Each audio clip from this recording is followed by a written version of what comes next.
से आभासी एकाणु अभिक्रिया पर आधारित गणनाओं की चर्चा करेंगे हम आपसे। आभासी, ध्यान दीजिएगा, आभासी एकाणु अभिक्रिया पर आधारित गणनाएं।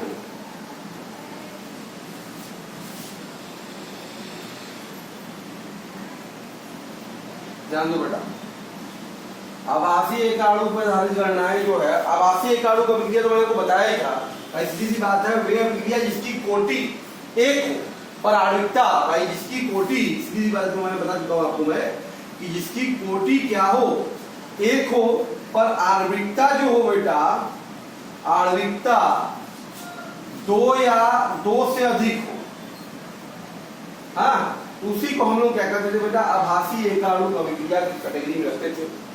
जैसे एग्जाम्पल में बहुत कॉमन एग्जाम्पल की हम बात कर रहे थे बेटा कि एथिल एसीटेट जो है, एथिल एसीटेट का अम्लीय जल अपघटन बेटा, अम्लीय जल अपघटन,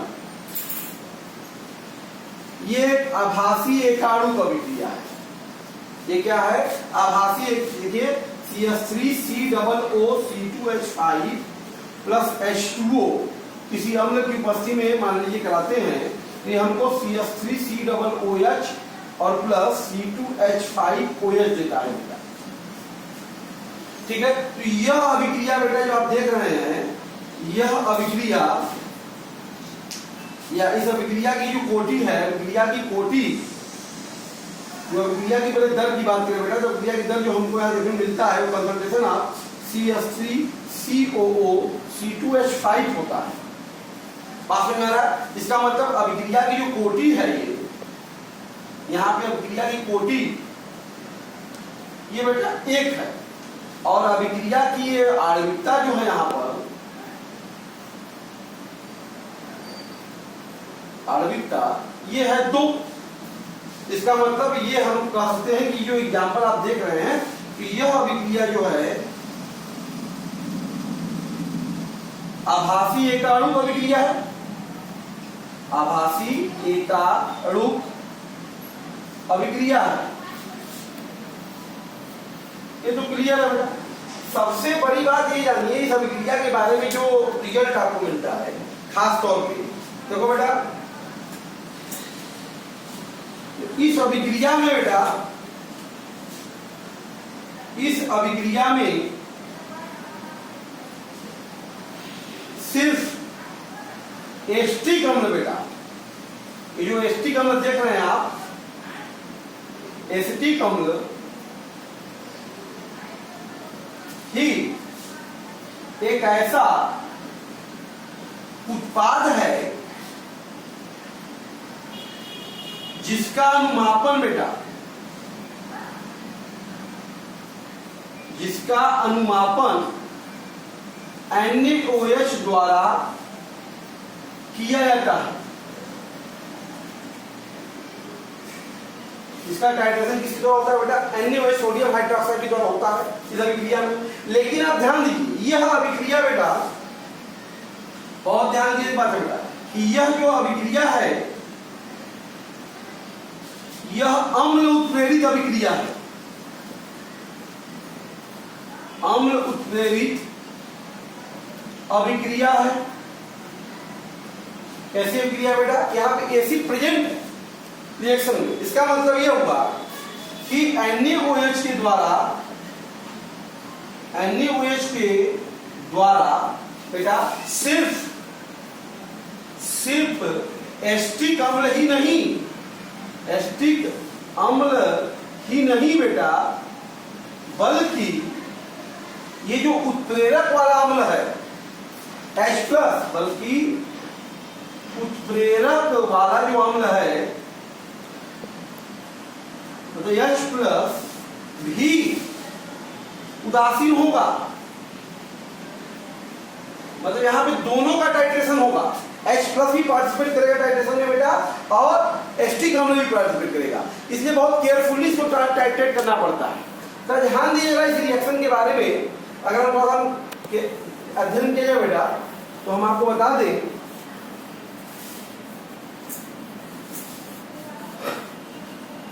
देखिए ध्यान से बेटा, जैसे ये यही रिएक्शन था आपका CH3COO C2H5 plus H2O gives H plus और CH3COOH और प्लस C2H5OH। ठीक है बेटा, अगर प्रारंभ में हम बात कर रहे हैं, प्रारंभ में तो ये होगा A, ये होगा आपका 0 और 0 होगा। ठीक है, और t समय पर बात करें और ये x और x मिलेगा तो ये a माइनस एक्स मिलता रहा होगा। ध्यान दीजिएगा। तो बेटा प्रारंभ में एक्चुअल में ध्यान दो, प्रारंभ में बेटा अनुमापन में प्रयुक्त, प्रारंभ में अनुमापन में प्रयुक्त NaOH का आयतन होगा वो एक्चुअल में, ध्यान दिए बेटा, वो सिर्फ समानुपाती किसके होगा बताइए? वो उस प्रारंभ में बेटा ये H प्लस के, क्योंकि उस समय विलयन में एस्टिक अम्ल नहीं है, तो प्रारंभ में जो NaOH का आयतन होगा वो वास्तव में उत्प्रेरित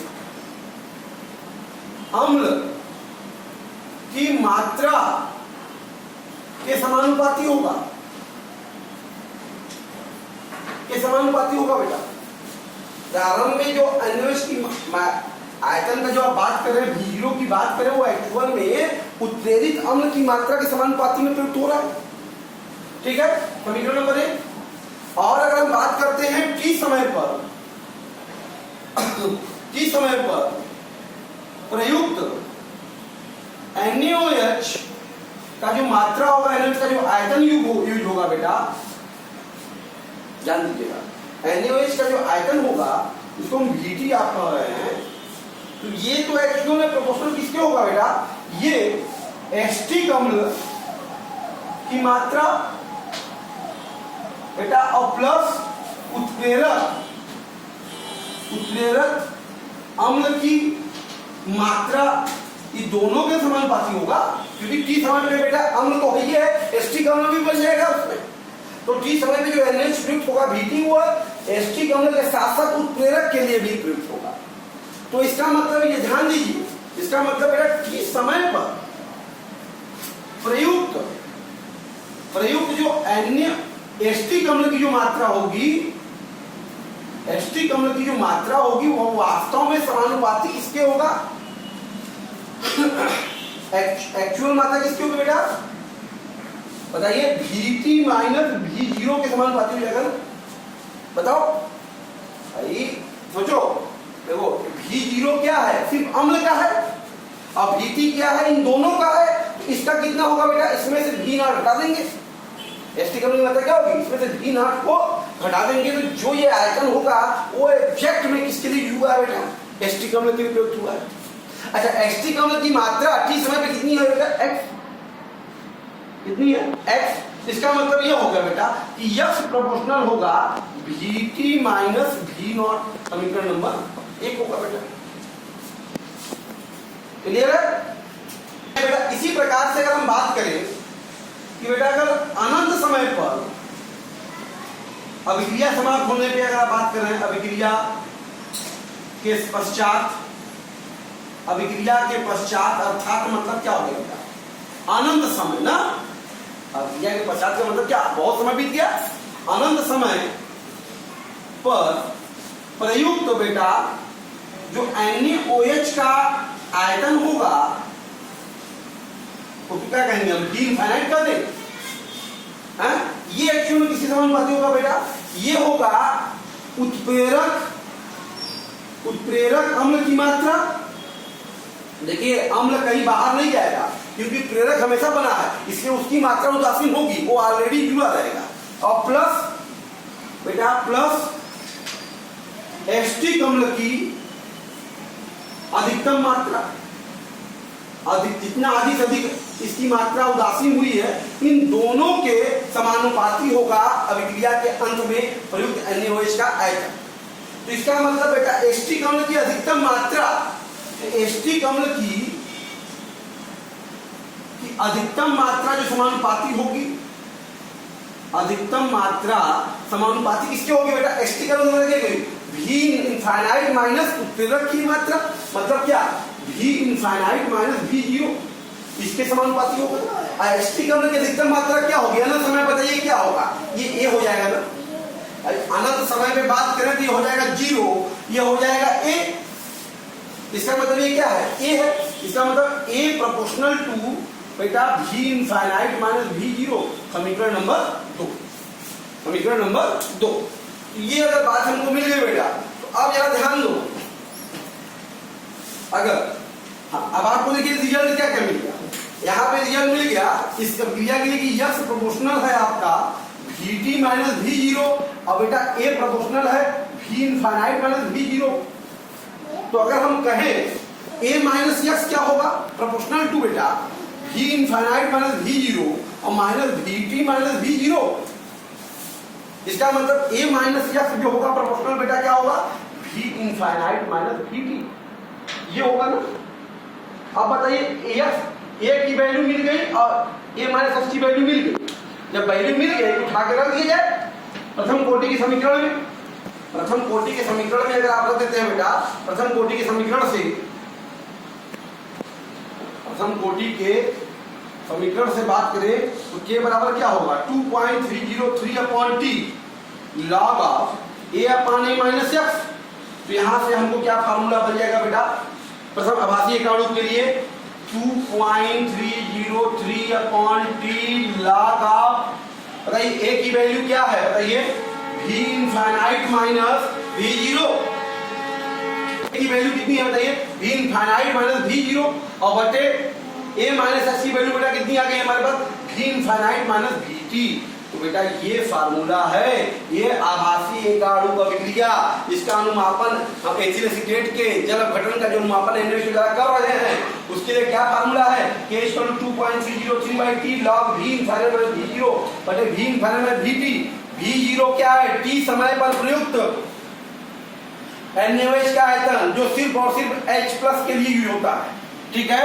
अब Vt क्या है बेटा? T समय में प्रयुक्त NaOH का आयतन, जो कहाँ खर्च हो रहा है? दो जगह खर्च होता है। कहाँ कहाँ? एस्टिक अम्ल के लिए खर्च होगा और H प्लस के लिए भी खर्च होगा। और V इनफाइनाइट क्या है बेटा? अभिक्रिया के समाप्ति के पश्चात NaOH का आयतन, जो कहाँ खर्च हो रहा है बेटा? दिमाग में रखना पड़ेगा आपको। एस्टिक अम्ल की अधिकतम मात्रा के लिए खर्च हो रहा है और H प्लस के लिए खर्च हो रहा है। क्लियर है? ये फार्मूला आपको ध्यान देना है बेटा। क्लियर है? तो यहाँ पर आभासी एकाणु के लिए जो हम प्रयुक्त करते हैं K बराबर 2.303/T log V0 minus V0 upon V0 minus Vt। Clear है बेटा? ओके। तो हमने देखा जो यहाँ पे देखा एथिल जो एसीटेट हमारा था CH3COO C2H5, इसके जल अपघटन की अभिक्रिया की बात कर रहे थे हम लोग। CH3COOH प्लस C2H5OH, जो कि आभासी एकाणु की अभिक्रिया थी, जिसका NaOH के द्वारा, ध्यान देना है आपको, NaOH के द्वारा अनुमापन करने पर बेटा जो हमको फार्मूला प्राप्त होता है K बराबर 2.303 upon T log of V infinite minus V0 upon V infinite minus Vt। बेटा V0 क्या है? V0 क्या है बेटा? NaOH का प्रयुक्त आयतन, आयतन बेटा किसके लिए है? उत्प्रेरक अम्ल के लिए है, ठीक है बेटा। Vt क्या है बेटा? बेटा NaOH का प्रयुक्त आयतन है, प्रयुक्त, बहुत ध्यान देना है इसको, सवाल इस आते हैं। NaOH का प्रयुक्त आयतन है बेटा किसके लिए है?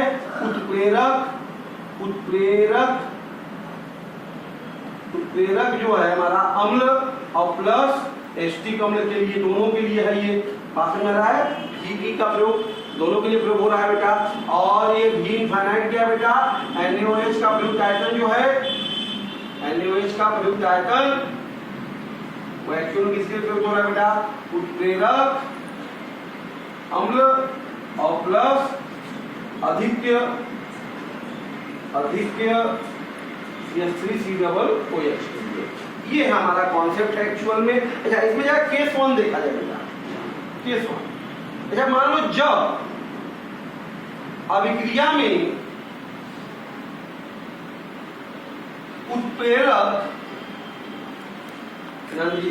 ले जाए, जैसे जब अभिक्रिया में अगर मान लिया जाए उत्प्रेरक अनुपस्थित, अगर बेटा उत्प्रेरक अनुपस्थित है, उत्प्रेरक ही नहीं है, तो ऐसी स्थिति में बेटा हमारा V0 जो होगा वो क्या होगा, 0 हो जाएगा। तो ऐसी स्थिति में V0 का कोई मतलब नहीं है, क्योंकि उत्प्रेरक ही नहीं है बेटा, तो V0 पर 0 हो जाएगा। तब हमारा फार्मूला क्या बनेगा, ऐसी स्थिति में उत्प्रेरक नहीं हो रहा है रिएक्शन में, तो K बराबर क्या यूज करेंगे, 2.303 upon T log of V infinite upon V infinite minus VT, इसका प्रयोग किया करेंगे बेटा, ध्यान दीजिएगा। क्लियर है, जब अनुपस्थित है तो। दूसरी बात बेटा ध्यान दीजिएगा, ध्यान दीजिए बेटा, अर्धायु के लिए, अर्धायु पर, अच्छा अर्धायु पर अगर हम बात कर रहे हैं बेटा, ध्यान दीजिएगा, अर्धायु में क्या होता है बेटा, T बराबर T हाफ होता है ना, और S बराबर क्या होता है, A/2। तो बेटा आपको पता है ना K बराबर क्या होगा, 2.303 upon T half log of A upon A minus A/2। अच्छा K का मान होगा क्या बेटा, ध्यान दो, K का मान हो जाएगा यही 2.303 अपॉन T हाफ, T तो T हाफ हो जाएगा, इनटू बेटा log of V infinite minus V0 upon V infinite minus VT, ये होगा ना। तो आप जरा ध्यान दो बेटा, ये सारी वैल्यू पर ये log2 यहां से क्लियर हो गया, इसका मतलब V इनफाइनाइट माइनस V0 बटे V इनफाइनाइट माइनस VT बराबर 2। अर्धायु पर ध्यान दे बेटा, अर्धायु पर आभासी एकाणु एथिल एसीटेट का जो बटन है, उस केस में हाफ लाइफ टाइम पर V इनफाइनाइट V0 पर V0 इनफाइनाइट VT का मान क्या होता है, 2 होता है बेटा। क्लियर है, आई बात, क्वेश्चन आते हैं। ओके, पहला क्वेश्चन है, एस्टर की जल बटन के लिए डाटा आपके सामने दे दिया है, कला वेग स्थिरांक का मान बताइए। बहुत सिंपल बेटा, अगर हम ध्यान दें यहाँ पे T बराबर 0 पर V एनएच का 20 ml, इसका मतलब V0 बराबर कितना दिया बेटा, 20 ml दे दिया। 10 T बराबर 10 सेकेंड जब यूज हो रहा है, तब VT जो है बेटा वो कितना है, 80 ml है ना। और T बराबर जब अनंत है बेटा, जब T बराबर अनंत है तब V इनफाइनाइट कितना है बेटा, 100 ml। तो K पूछ रहा है आपसे ना। अच्छा आपको पता है आभासी एकाणु अभिक्रिया है, इसके लिए K बराबर क्या फार्मूला होता है बताइए, K बराबर 2.303 by T log of V infinite minus V0 बटे V इनफाइनाइट माइनस VT, बस सिंपल सा फार्मूला लगा देंगे। यहाँ हमारे पास K बराबर क्या आएगा बेटा, 2.303 बाई T कितना है बेटा, 10 log ऑफ V इनफाइनाइट हो गया बेटा हमारे पास 100 माइनस V0 का मान हो गया 20, V इनफाइनाइट हो गया बेटा 100, VT का मान हो गया बेटा 80, दैट इज ये हो गया हमारे पास 2.303 अपॉन 10 log ऑफ 20 में से 10 में से 20 गया बेटा 80, और ये हो गया 20, दैट इज ये हो गया 2.303 बटा 10 या 0.23 जो भी कर सकते हैं आप, इनटू log 4 होता है 2 log 2, बेटा हो जाएगा 2.303, 2 log 2 की वैल्यू 0.3010 बटे 10, या आप कर सकते हैं 2 गुणे 0.6932 बटा 10, या बेटा 2 दूनी 4, 2 टाइम 6, 2 9 18, 2 का 12 13, 0.13864 पर सेकेंड। ठीक है, तो ये होगा इसके वेग स्थिरांक का मान। तो इस तरह से बेटा हम लोग जो भी हमारे पास इस तरह के आभासी एकाणु से संबंधित गणनाओं पर आधारित सवाल आएंगे, आप इस तरह की कॉन्सेप्ट या फार्मूले का प्रयोग करके उन क्वेश्चन को आसानी से लगा सकते हैं बेटा। तो ये हमारा था आभासी एकाणु पर आधारित गणनाओं पर प्रॉब्लम। इसको रिवाइज कीजिए बेटा, इसको प्रैक्टिस कीजिए, कई क्वेश्चन एग्जाम में आते हैं। अब इसके बाद हमारा जो नेक्स्ट वीडियो आपके साथ शेयर किया जाएगा बेटा, रिएक्शन ऑफ अभिक्रियाओं की क्रिया विधि, अभिक्रियाओं की क्रिया विधि संबंधित हम बातें आपसे शेयर करेंगे, कैसे क्वेश्चन से पूछे जाते हैं, उसकी चर्चा हम आपसे नेक्स्ट वीडियो में करेंगे। Okay, thank you.